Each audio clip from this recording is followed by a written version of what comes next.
Good morning, Earthlings. How are you today? Josh Poet with you here for First Contact Radio.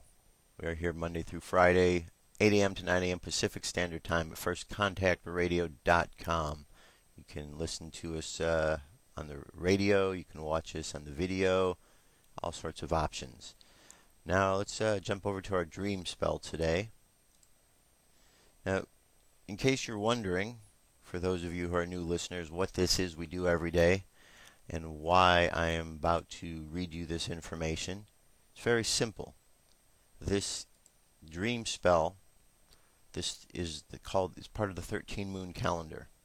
And during the course of the year, the moon and the sun operate, and the ancients on the planet, they understood the workings of the sun and the moon and how important it was to our timing, and therefore when they constructed in their calendar systems were all based around these cycles. And so every day we look at the Mayan system, which is in this case the dream spell, which is the work of Jose Argelis that he deciphered after his work of spending time studying with the Mayan calendar.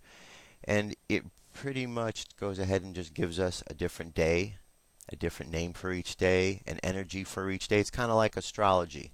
And so by going through it, it allows you to understand where you are and what kind of energy you're working with. So for example, today is called a white overtone wizard. White overtone wizard. Every day has a color to it. Red, white, blue, or yellow. Today's white day. They go in that order. Red, white, blue, yellow. Tomorrow will be blue and then yellow. Every day has one of 13 tones assigned to it. Today is the overtone. The overtone is the 5th tone. And then every day has one of 20 symbols assigned to it called their daykin. Today is the wizard. The wizard is the 14th of these 20 symbols. And then every day also has a guide, and the guide right here is this symbol, which is the wind, and the wind is the 2nd of the 20 symbols. So you put it all together. Every day has a unique name. Today is called the white overtone wizard, guided by the wind. And when you put that all together, it has a particular phrase that goes with the day that helps you understand the energy. And today's phrase is, I empower in order to enchant, commanding receptivity. I seal the output of timelessness with the overtone tone of radiance. I am guided by the power of spirit. On the Gregorian calendar, which is the one that we're following most often, today's date is Thursday, June 16th, 2011. So I think the information of the dream spell is very important because it helps us understand what kind of energy we are working with for the day. If you go to firstcontactradio.com, we have a widget there. It's just a free widget. It's a little dream spell widget you can download, and it has all kind of great information that you can follow. And you can follow along when I give this information every day. You can look through, and it really shows you a lot about the whole system. I think in a near show I'm going to talk more about what this is, how it works, and break it down again. I've done it in the past. Every now and then I like to do that just to keep you informed about what's really going on and how the system works, because it is a really great way to keep track of energies of the day. Alright, so that keys us in. We're a white overtone wizard guided by the wind. It's Thursday, June 16th, and it's time for Dirk Bradshaw. So Dirk, over to you. Next up on the Cosmic News Network, the Cosmic News with Dirk Bradshaw.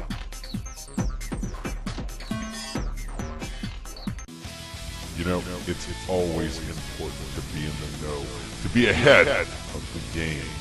And in order to do that, you need to listen to First Contact Radio with Joshua Poet. News and information they don't want you to hear.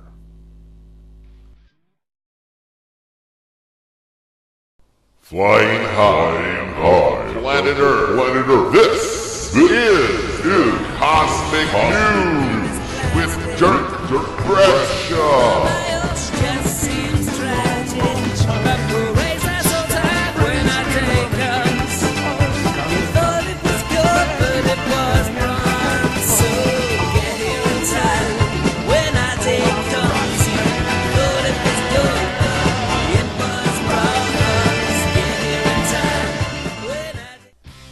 Hey there, boys and girls.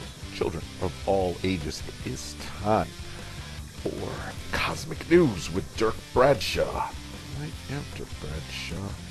And tonight, we will debunk the big myth, including the belief that Americans with college degrees earn $1 million more in a lifetime income compared to high school graduates without a college degree. The most important basic fact that most Americans don't understand about a 4-year college is that most Americans spend 6 years attending them before graduating. Also, with the interest payments on student loans, the lost income that college students would have earned if they would have worked at an average entry-level job that doesn't require a college degree, it's starting to seem that if these guys did their math right, it looks like they did, I guess I should go home and burn my PhD from ULC. It's totally worthless. Wait a second. I bought that online. I mean, does that count? I still feel ripped off. It was $35. Yeah, see? College does just suck your money. From the time an American child reaches the 6th grade, they are taught that the key to success in life is to do well in high school so that they can get accepted to the best possible college. The better grades they get in high school, the better college they will have an opportunity to get into. They are taught that if they get into a great college and get their college degree, any type of job they desire in the field of their choice will be there waiting for them. After getting their dream job, they will be able to buy any car and house they desire, start their own family, and live the American dream. Most Americans today have an expectation of future economic success simply by obtaining a college degree. The entire purpose of elementary school is to prepare students for high school, and the entire purpose of high school is to prepare students for college. In fact, the U.S. now has hundreds of private college preparatory high schools that, at a cost of $25,000 per year, are supposed to increase students' chances of getting into a top-tier college. Students are taught to believe that if they don't go to college, they will be on a path to nowhere and will have no chance of ever building a successful career. Government regulations like No Child Left Behind have left grade and high schools in shambles. Instead of teachers having the freedom to think outside the box and use creative techniques to prepare their students for the real world, they are forced to be narrow-minded and teach with worthless information that will never help their students have successful careers. Today, there are no high schools left in America that teach students the knowledge necessary to start their own business, invent their own product, or even how to use the internet and other free resources to become educated about things without attending college. The annual cost to attend the average private 4-year college in America today is $27,293, up 29% from 5 years ago, during the 2005-2006 school year, when the annual tuition cost $21,235. This does not include the cost of textbooks, which have tripled over the past decade. Colleges are now charging $200 for each single textbook that has no resale value because they put out new, slightly revised versions with a new name each year. The textbook publishers are even colluding with college bookstores to make custom textbooks so that students can't save money by buying them online. Colleges are getting kickbacks from publishers in order to destroy the used textbook market, which by itself is proof enough that college administrators are only interested in lining their own pockets and have no interest in helping their students.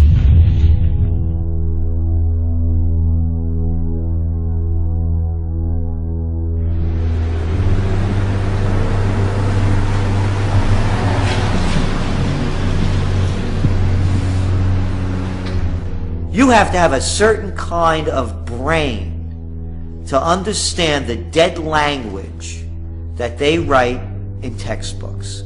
But they brainwash you from a little kid up so that you buy into the system and you get good grades and you study hard and then you become a member of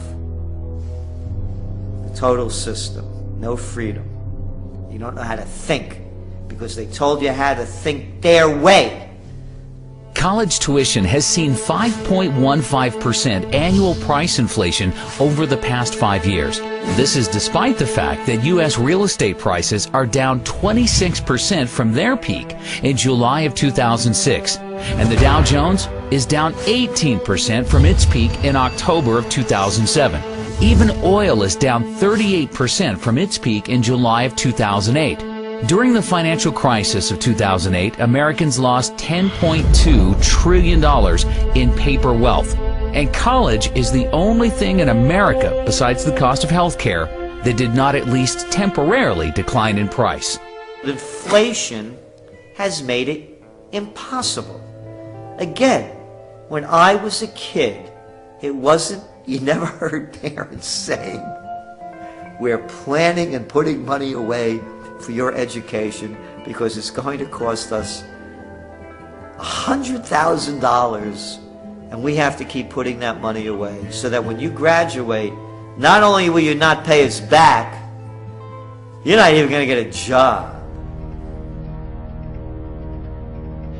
Over just a 2-year period from December of 2007 through December of 2009, 8,363,000 jobs in America were lost, or 6.1% of total jobs. $1 trillion on bailouts, stimulus programs, and other government spending, 1.124 million jobs in America, or 0.9% of total jobs, had been recovered. That is over $4 million spent for each job created. As we move deeper into this great recession that we believe, as inflation continues to skyrocket, the reality of a Great Depression will come in because people will realize that all that worthless money you have can't buy you much of anything.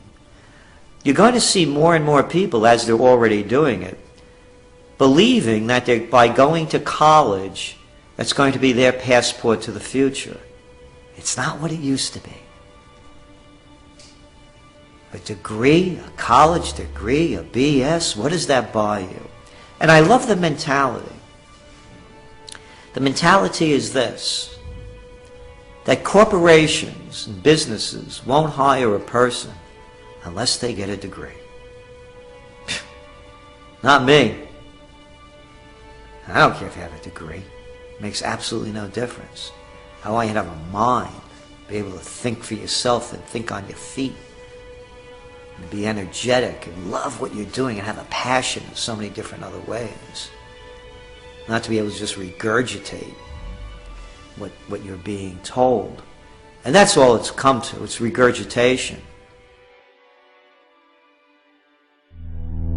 During an economic downturn when Americans are losing their jobs, their primary instinct is to seek higher education in order to make themselves more attractive to potential employers and better position themselves to receive a job. However, how are Americans supposed to spend $27,293 per year for college when they have no savings or income to pay for it? The U.S. government, with the backing of the Federal Reserve, in the same way they created the real estate bubble by providing mortgages to all Americans through Fannie Mae and Freddie Mac, regardless of whether or not they had any capacity to pay the loans back, has been using the exact same easy lending practices to create one of the largest bubbles in U.S. history, the college bubble. College students borrowed $106 billion in total student loans for the 2009-2010 school year, up from $96 billion in 2008-2009, $94 billion in 2007-2008, $87 billion in 2006-2007, and $83 billion in 2005-2006. Total student loan debt in the U.S. currently stands at $830 billion and now exceeds credit card debt.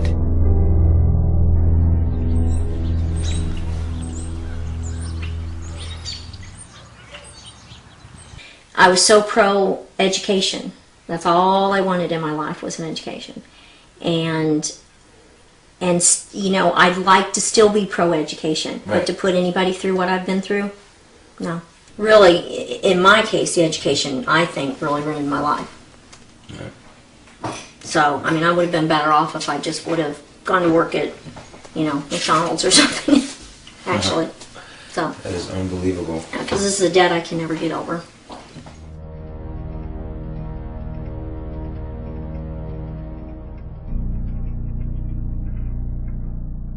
The U.S. government created Fannie Mae and Freddie Mac in order to make housing more affordable. But instead, their actions drove housing prices through the roof and made buying a house impossible for most Americans unless they took out no-money-down teaser loans with interest rates that substantially increased after a year or two. The U.S. government has been trying for decades to make college more affordable, but its actions have accomplished the complete opposite effect. College is now impossible for most students to afford without getting deeply into debt to do so. All across the country, Americans are graduating college with mortgages before they even buy a house. When I graduated from my undergraduate degree, I had $300 in student loans that I owed. $300. You know, you can hardly buy 2 cups of coffee and a meal at the student union these days for $300. So when I graduated with my undergraduate degree, what you got in exchange for your education was lifetime indenture and a new house. Right? So you got to buy the mortgage. That's what you got. You got your degree, you got out of school, you got a job, and therefore you bought a house because culture drives you to buy a house. So now you're in debt. You have to work. Now you have to be part of the wage slave economy for the next 20 or 30 years until the house is paid off. Oh, man, I can't believe it's over. Where does the time go? Well, I see the fat lady's off the stage. She's looking right at me. It's time for me to go put her to bed. I hate goodbyes. So instead I'm going to say, until we meet again, I'm Dirk Bradshaw for the Cosmic News. Wake up. What if our government was responsible for some of the greatest crimes against this nation? Would you really want to know? These are big questions, but these questions deserve answers. It's time to demand the truth. People should not be afraid of their governments. Governments should be afraid of people. 9/11 was an inside job. Kennedy was killed by the CIA. Jimmy Carter saw a UFO. Answers to secrets you need to know. So wake up, wake up, wake up, wake up. Wake up, wake up, wake up. Wake up, wake up, wake up, wake up. Wake up, wake up, wake up.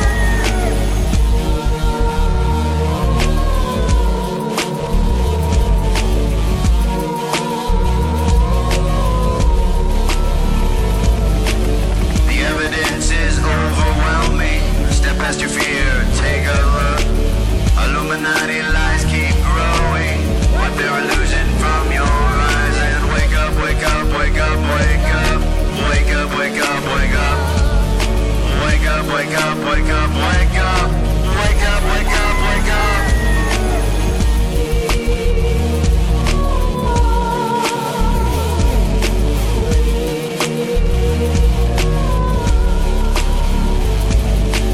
What would our founding fathers say if they were alive today? Must be turning in their graves. Redcoats are coming, Big Brother's watching. Wake up, wake up, wake up, wake up. Wake up, wake up, wake up. Wake up, wake up, wake up, wake up. Wake up, wake up, wake up. One if by land and two if by sea, and I on the opposite shore will be ready to ride and spread the alarm through every Middlesex village and farm. Whenever any form of government becomes destructive of these ends, it is the right of the people to alter or abolish it. When a long train of abuses and usurpations, pursuing invariably the same object, evinces a design to reduce them under absolute despotism, it is their right, it is their duty to throw off such government and to provide new guards for their future security.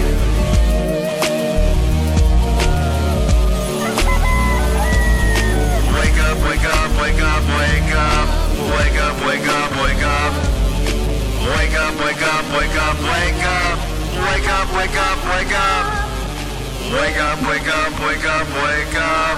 Wake up, wake up, wake up. wake up, wake up, wake up, wake up.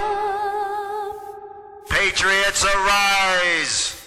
It's time to demand the truth.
Little in the way of explanation.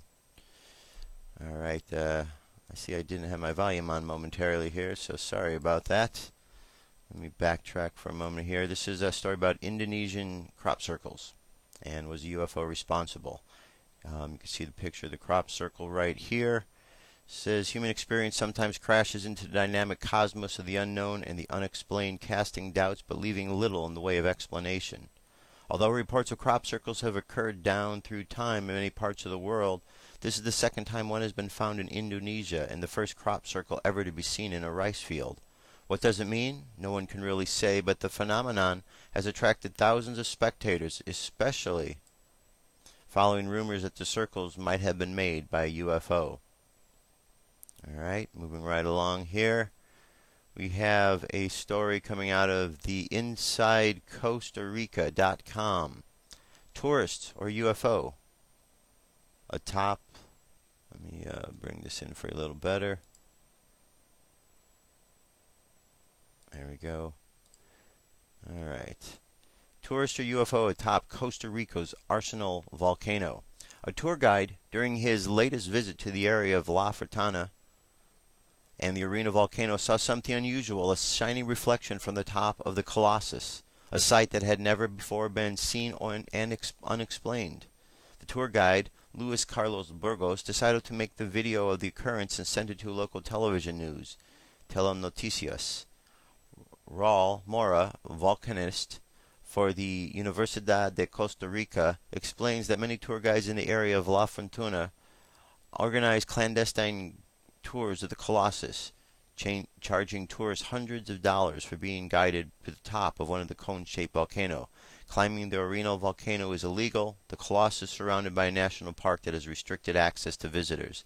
This video is now being analyzed by park rangers to determine how the persons got to the top and the route they took, or rule out that visitors were extraterrestrials. So that's always a possibility. Over here we have from latest-UFO-sightings.net, UFO sightings 2011 triangle formation over Lake Elsinore in California.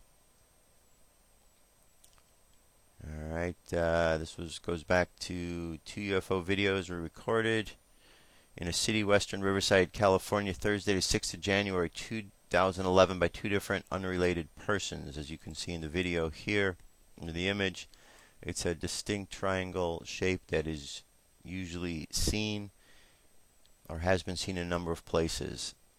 Alright, over here we have a story out of theexaminer.com.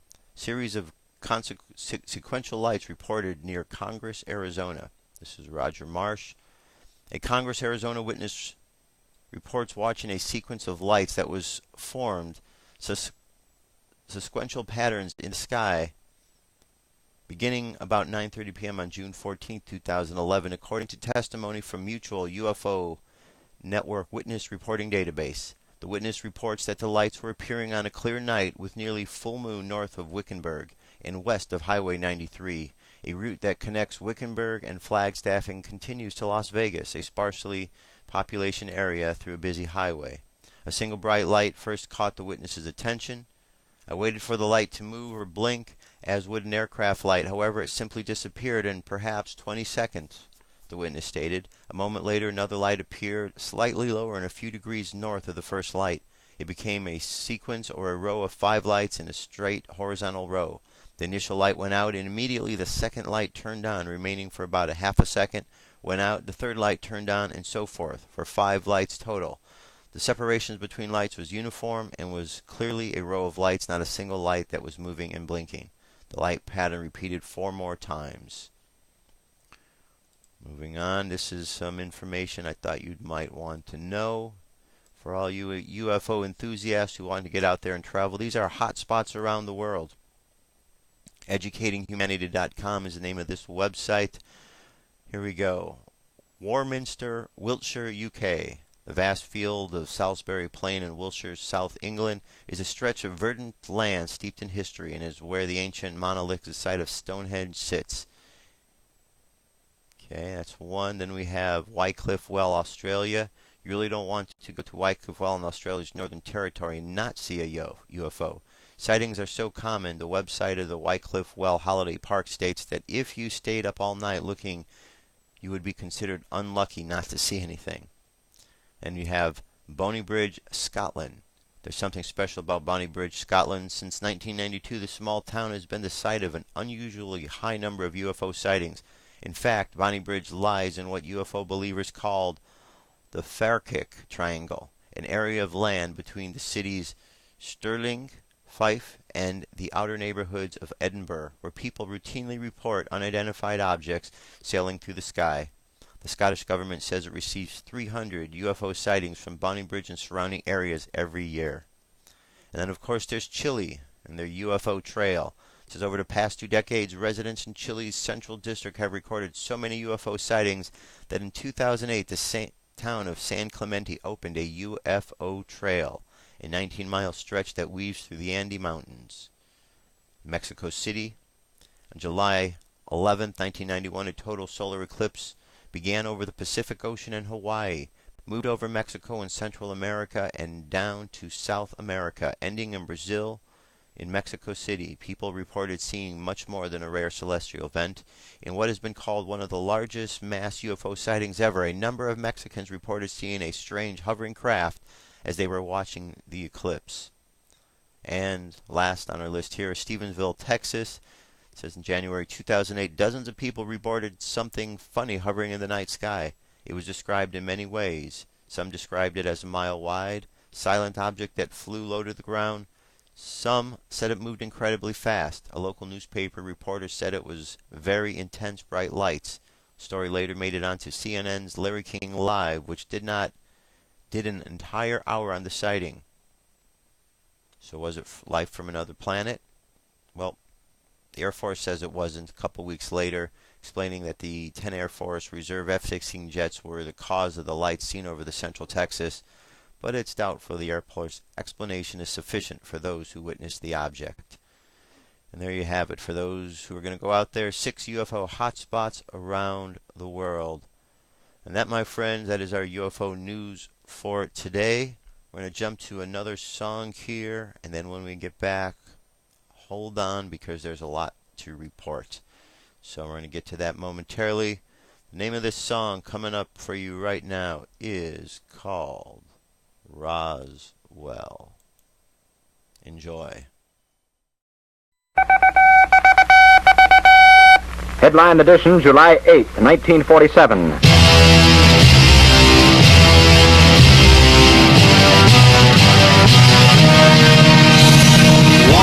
day, I was looking to the sky. I saw up above the clouds, it was a silver shiny disc floating high above the ground. Then I saw them waving to me. It was E.T.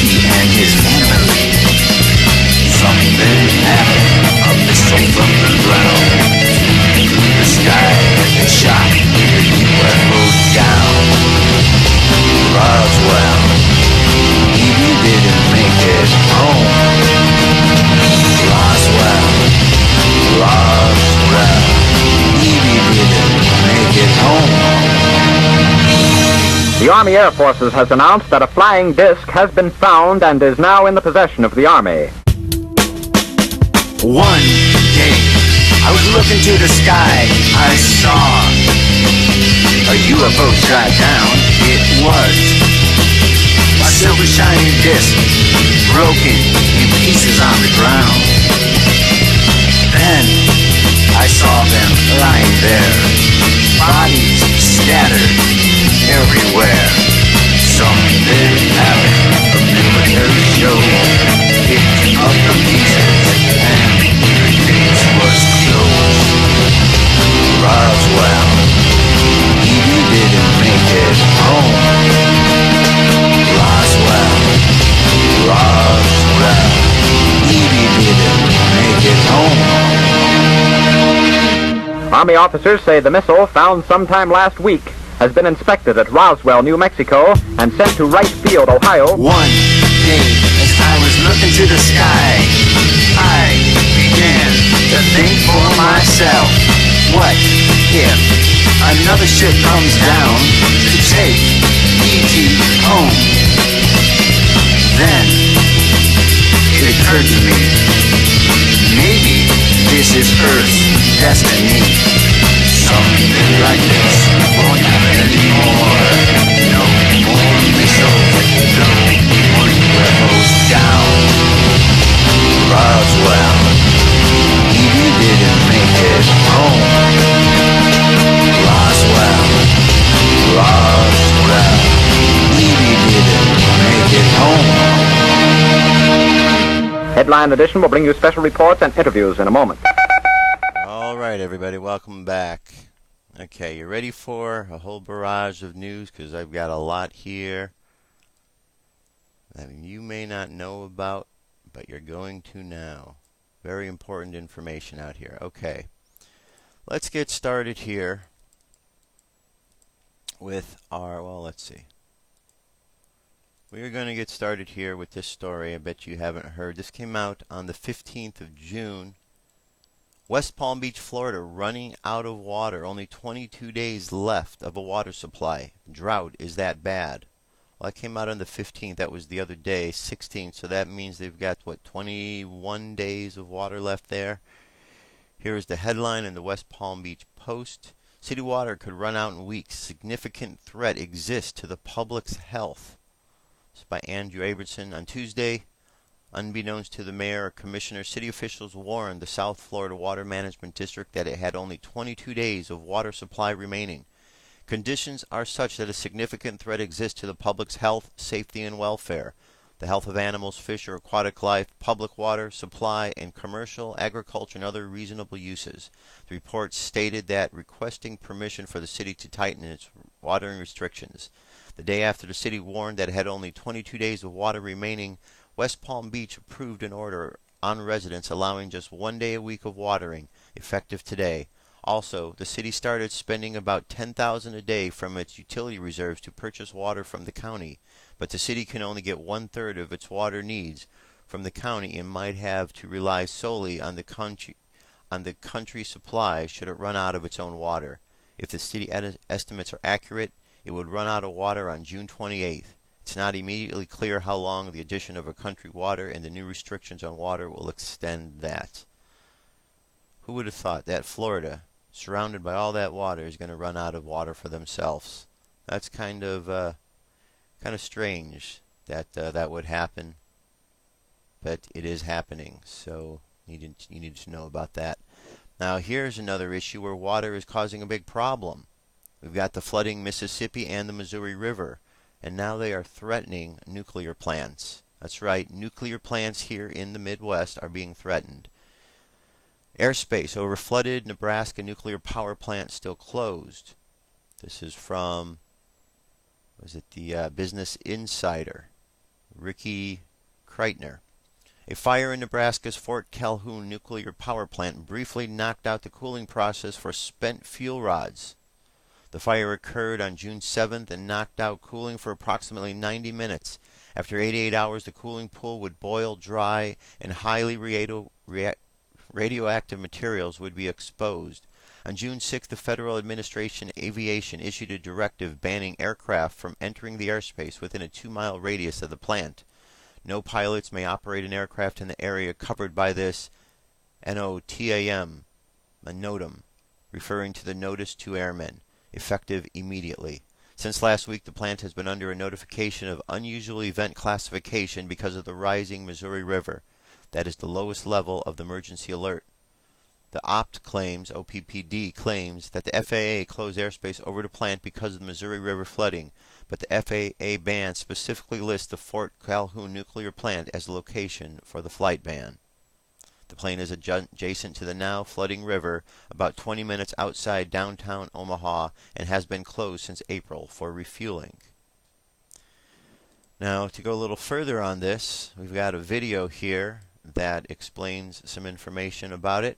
Let me play this for you. It's about 2 minutes in length. Here you go. Washington County, he begins our team coverage along the Missouri River. Dave? Well, today, OPPD declares a notification of unusual events at the Fort Calhoun nuclear power station. And also today, KMTV Action 3 News gets a close-up look at the reason why. OPPD did not want KMTV Action 3 News to shoot this video, but because the Missouri River is a public waterway, we feel it's our job and our right to show the public what's happening at the Fort Calhoun nuclear power station. Water in many places already up to the buildings, with the flood expected to rise another 5 feet or more this summer. What Governor Dave Heineman saw in an aerial tour a week ago then concerned him. It's my understanding the Omaha Public Power District is taking all the necessary precautions. They're prepared for situations like this, and certainly we'll assist them however we can. Is it protected, and how bad does this have to get before that becomes a serious situation? It's my understanding it is very well protected. But again, what I saw from the air today is the potential for a lot of flooding to occur there. In a news release, OPPD says the notification are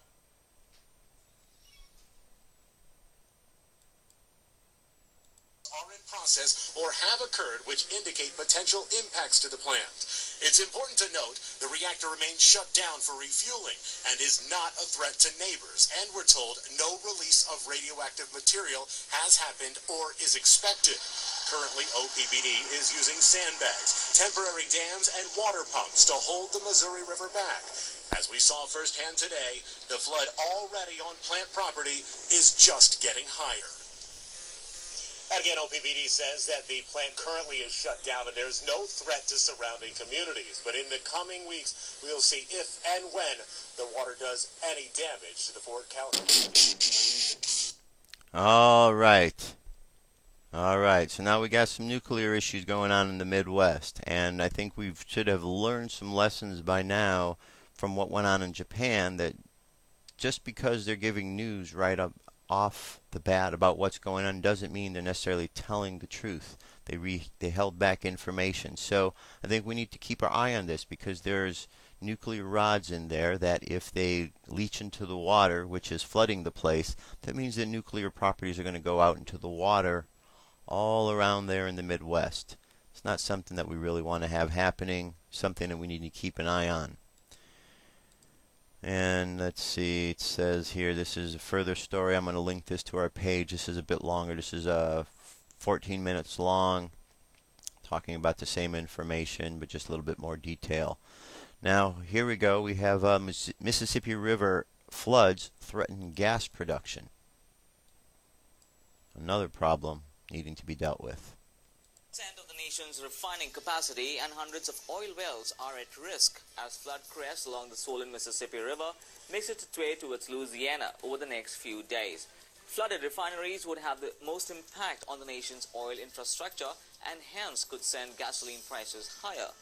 11 refineries producing over 1 billion barrels of gasoline a day lie in the floodwaters path, according to American Petroleum Institute Chief Economist John Felmy. In total, the United States produces about 8 million barrels of gasoline a day. Refiners are busy fortifying the facilities with earthen berms and other measures to protect the multi-billion-dollar plants, and major damage is not expected. Moving on, Hippo Oil and Gas Infrastructure Limited, promoted by Shrey Infrastructure, is planning to start oil and gas exploration at the Cambay Basin in Gujarat this financial year. All right, so we're going to move past that story on because, well, that one's not about the Midwest as we were talking about. And here, this is some weather warfare warriors fighting the Missouri River. Listen to this. Thousands of people fighting the flood up and down the Missouri River, about 200 men and women serving with the Iowa National Guard. KTIV's Zach Tecklenburg spoke with their leader today, who says he's actually shocked by the scope of this disaster. That's right, Christy. Adjutant General Timothy Orr says the scenes are reminiscent of 1993. In some places, water stretching for miles on what was once dry land. 30 men and women with the 185th Air Refueling Wing are monitoring conditions in Sioux City, at the Riverside Levee on the Big Sioux River, and downtown on the riverfront. If a levee or wall should fail, they're the first line of defense on foot patrol around the clock. In fact, earlier today, Adjutant General Orr said a guardsman caught a soft spot on a Council Bluffs levee and immediately took action to shore it up. We ultimately have a state mission and a federal mission. Right now we're doing the state mission, and that's to protect the lives of our citizens and our critical infrastructure. So far, the Riverside Levee is holding strong, and it's expected to stay that way. Adjutant General Orr says his men and women will be patrolling as long as they're needed here in Siouxland. And obviously, with only a few dozen here in the Siouxland area, they must be serving farther south in the southwest corner of Iowa. Absolutely. In the areas like Hamburg and Council Bluffs, the situation is a little more dire up here. I guess that speaks well to the preparation steps we've taken up here in Sioux City. Yeah, but their hard work is definitely appreciated. Absolutely, especially for people living right behind those levees and walls. You bet. Thanks, Zach. All right, so flooding continues to be a problem, big problem in the Midwest. You know, they're not really doing a lot of coverage of this on the mainstream media, so it's important that you keep yourself informed by getting on the internet, watching shows like this one. Go to YouTube, just do a search for floods, Missouri River floods, Mississippi River floods. You can do Google searches. Any of these type of searches will take you to information that you can learn about. It's very important because these floods are happening. There are those, I've had a lot of conversations with individuals who, you know, have given me grief that the world didn't end between the 16th and the 21st. Like Pastor Harold Camping said, but he never said it was going to end between then. He simply said it was going to get started with an earthquake in New Zealand on the 21st, which happened to happen on the 21st. The other things didn't happen as he said, but the starting event did. There are floods going on that are putting pressure on the New Madrid fault zone. And there are little mini earthquakes that are coming out of that area. So there's lots of problems going on.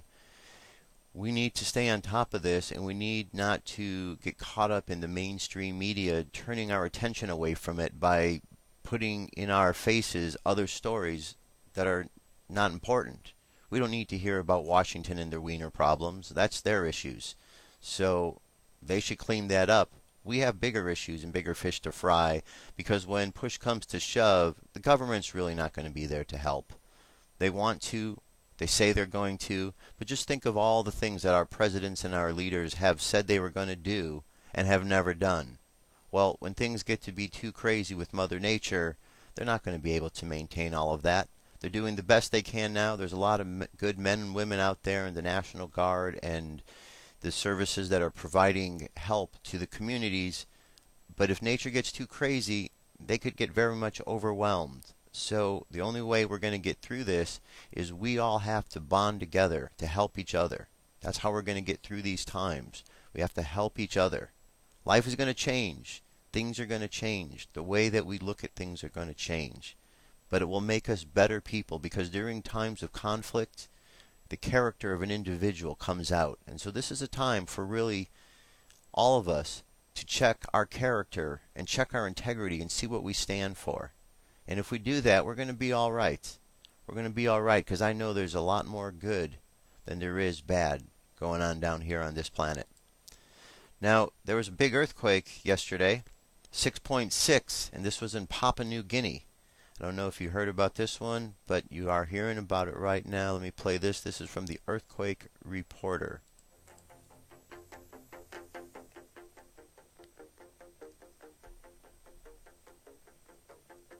Right, there's a magnitude 6.6 in Papua New Guinea. You've got the maps here.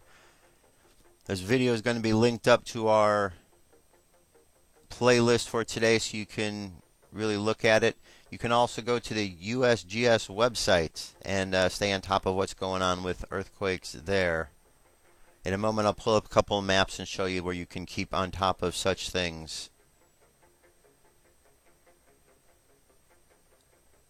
Alright. And moving right along.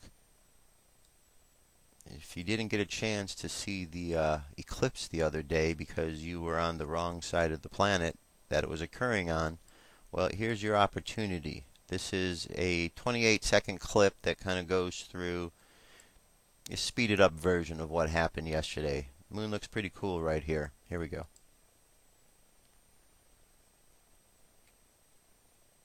In a moment you're going to see it pass through the shadow here. Kind of that interesting orange looking color it's got going on.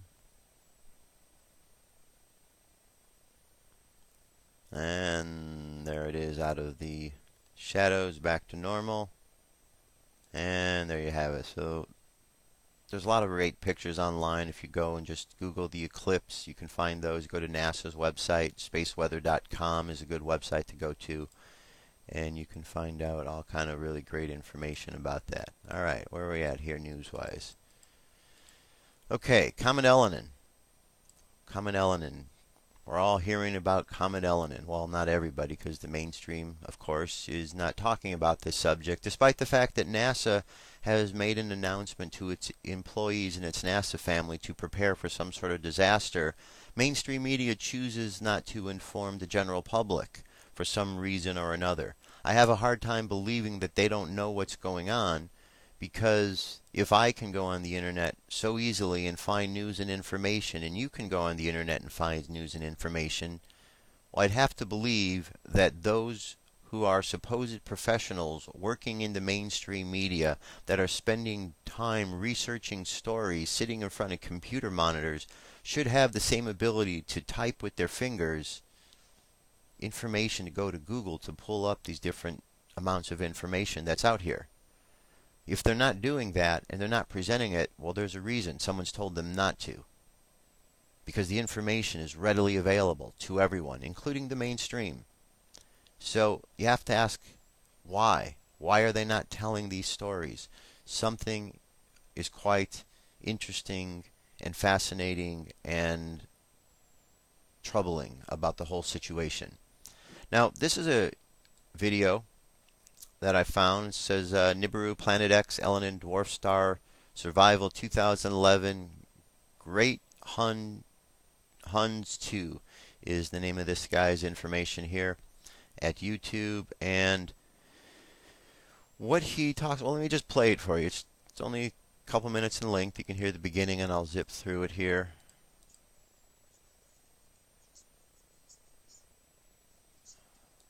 Okay, hold on one second here. Let me adjust something for you so you can get a better bird's eye view. Alright. Alright, here we go. I'm going to start this from the top.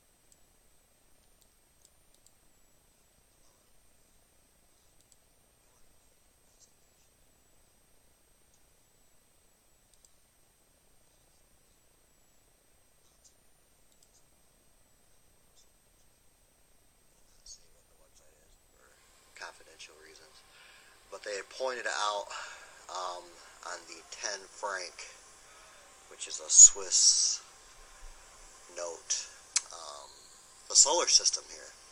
Well, as you can see, it shows a type of elliptical something or another coming through there. I'm assuming that right here we're showing Planet X.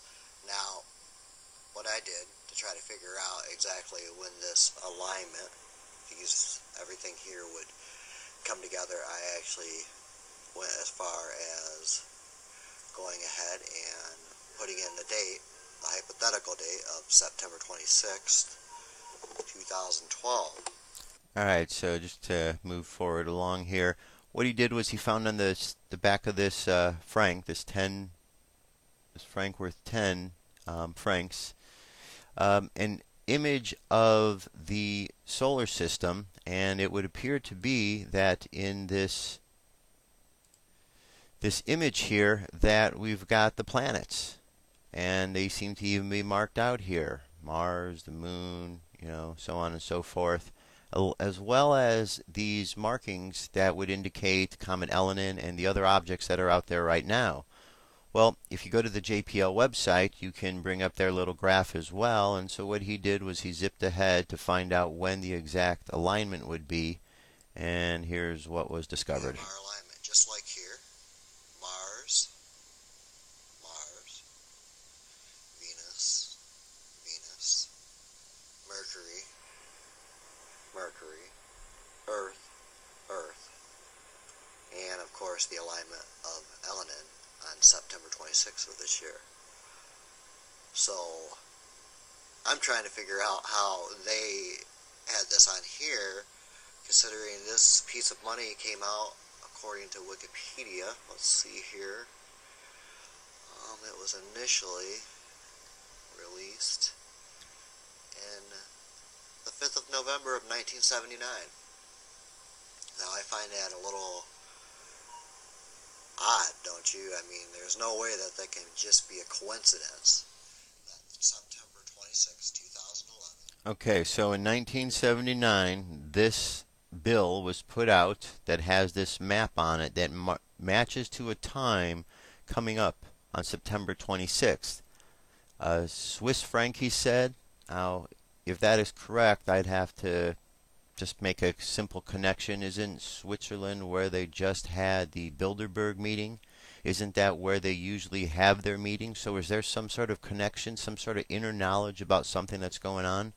I mean, here it is on the back of this franc, and it is an alignment. There are the symbols that represent the planets and right there, and so there is an alignment that does match up. Very fascinating indeed. I think it's worth study. So if you're out there, I'm going to put this link up there so you can go ahead and watch this off our playlist and see what you can figure off about it as well. Look at that. It's pretty interesting indeed. And last information for the day before we close out is I found this video up there, UFO TV Presents, and it's a movie about Nibiru. And with Nibiru coming back around, or thought to be coming back around, let me read you the little intro to it. Here it says, does a rogue planet known as Nibiru invading our solar system from the deep space menace our world? Why does the Mayan calendar end in 2012? Is humanity doomed, or at the nexus of a spiritual renaissance in connection with the passing of Nibiru in proximity with our solar system? Explore these prophetic myths. Well, there's still time. And I'm going to play for you the beginning part of this video, just a minute or two, just to kind of give you a little insight, and the link will be up so you can go find this later. Here we go.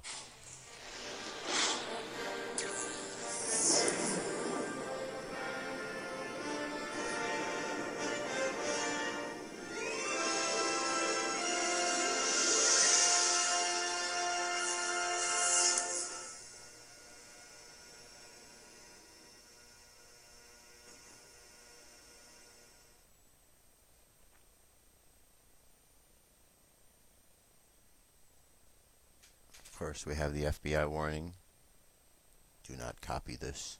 Unauthorized reproduction will get you in trouble with them. Or so they say.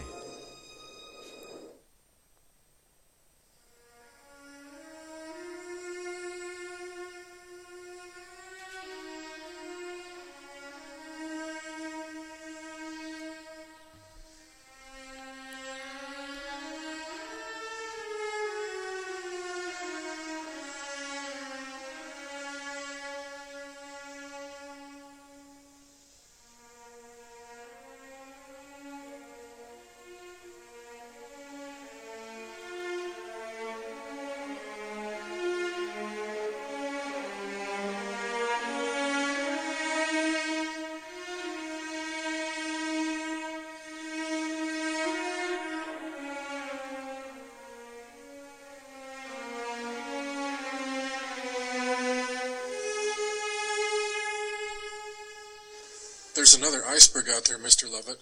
I don't know what it is, but I do know the force driving us toward it. This cryptic line of dialogue uttered by the elderly survivor character Rose was deleted from the final cut of James Cameron's epic disaster film, Titanic.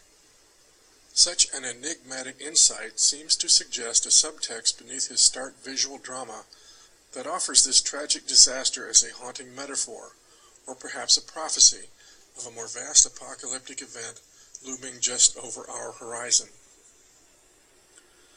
Just like that doomed luxury liner, does our fragile planet hurtle inexorably through the dark towards some unseen cosmic catastrophe. An article in U.S. News and World Report dated September 10, 1984, entitled, "Planet X, Is It Really Out There?" stated, "Shrouded from the sun's light, mysteriously tugging at the orbits of Uranus and Neptune, is an unseen force that astronomers suspect may be Planet X, a 10th resident of the Earth's celestial neighborhood. Last year, the infrared astronomical satellite, IRIS, circling in a polar orbit 560 miles from Earth, detected heat from an object about 50 billion miles away that is now the subject of intense speculation." All right, that's where we're going to leave you with that video, because it's time to get to the closing moments of the show. The link will be up on our page so you can watch the entire thing. It's like 45 minutes long, but it looks like it's well worth it. Okay, as we do each and every day at this time, we're going to have our 2 minutes of Zen. 2 minutes just to kind of chill out, gather our thoughts. So right here, I want you to focus at your third eye. I want you just to focus. This is your third eye. It's how you see through dimensions of space and time. I simply want you to imagine that using your third eye, looking through the dimensions of time, you're able to recognize a path of truth out in front of us. Using your third eye, you're able to see through all the illusions all around to find the path of truth. And as you see the path of truth, I want you to imagine yourself walking along this path. And all I want you to do as you're walking along the path of truth is notice the difference between the path of truth from the path of lies. Notice that they feel different. Notice that they look different. And notice that they are different. And simply by being aware of the difference between the truth and the lies will allow you to move through life in a much more peaceful and smooth manner. I'll just take a moment here and just send out love and light to everyone around the planet. Think good thoughts and blessings for everyone around the planet. And then let's bring ourselves back now. 3, coming back from this meditation. 2, coming back from the meditation, filled with confidence in 1. Open your arms, open your eyes, relax. And that's it. That's our meditation for today. Short, sweet, simple, just enough to clear your mind, focus you, so that you can go forward. There's a lot of challenges in the world, my friends, but we can get through them, all of them. I know we can. You know we can. We just have to bond together. I'll be back tomorrow. Dirk will be here. Till then, have a great day. Peace. I'm out of here.